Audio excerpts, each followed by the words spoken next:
Hello, my name is Claire Bruening. I am a third-year doctorate student of occupational therapy at Cleveland State University. My capstone focus was on building research experience, and the subject of that was looking at local public libraries as a setting for occupational therapy practitioners in addressing community public health and specifically in supporting childhood development within communities.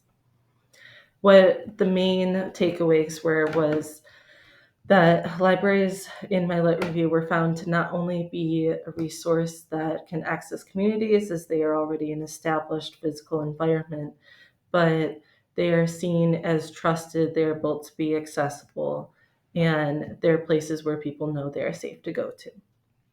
And this goes across the board no matter what neighborhood that you are in or where the safety is of that neighborhood.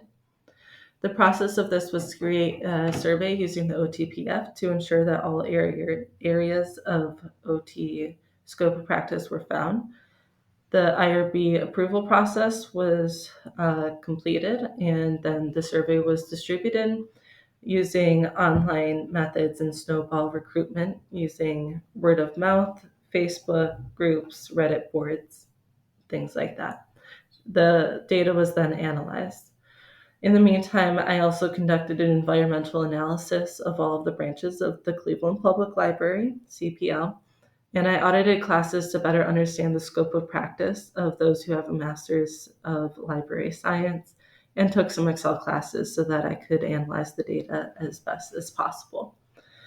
What we found was that in the survey results, the main difference in groups of people who responded were those who do attend programming and those who do not. What was very interesting about this is that both of those groups noted that a major barrier were programs occurring while the caregivers of these children were at work or the children were at school, and that a lot of these people were engaged with their library when their kids were younger in that 0 to 3, 0 to 5 range, but they now are looking for programming in those kind of tweens, late childhood, and there aren't programs for them at the moment. In my environmental analysis, I found that the renovated spaces, Cleveland Public Library is undergoing a huge system-wide renovation. Those that are renovated, they have more community spaces for community outreach and programming. And those spaces were more sensory friendly, were very easily accessible.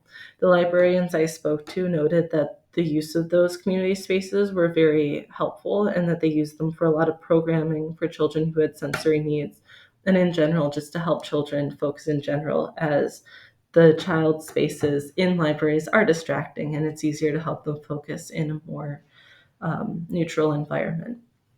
They also noted that in those areas where they have more caregivers that work full time, they use more of an informal programming where they just come in and whatever child enters their space, they work with them and try to engage them more into literature and toys and things like that.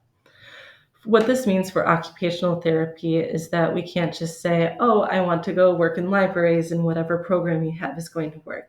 Libraries are able to be incredibly focused to the neighborhood, to the ages that are currently attending the library, to what that individual neighborhood may need. So it will need to be specific and adjustable, and we can use our skills for that. Overall, this is something that occupational therapists need to take advantage of with local public library systems and the local OT programs. They can establish a relationship where students can build in their research skills by doing surveys and learning more about these local neighborhoods. And then also creating programming where they can be specific to the needs of that community, be advocates for OT as a profession, help these neighborhoods that may have less access to healthcare overall, and be a really great partnership for people to even grow in more appreciation for what their library has to offer. Thank you very much.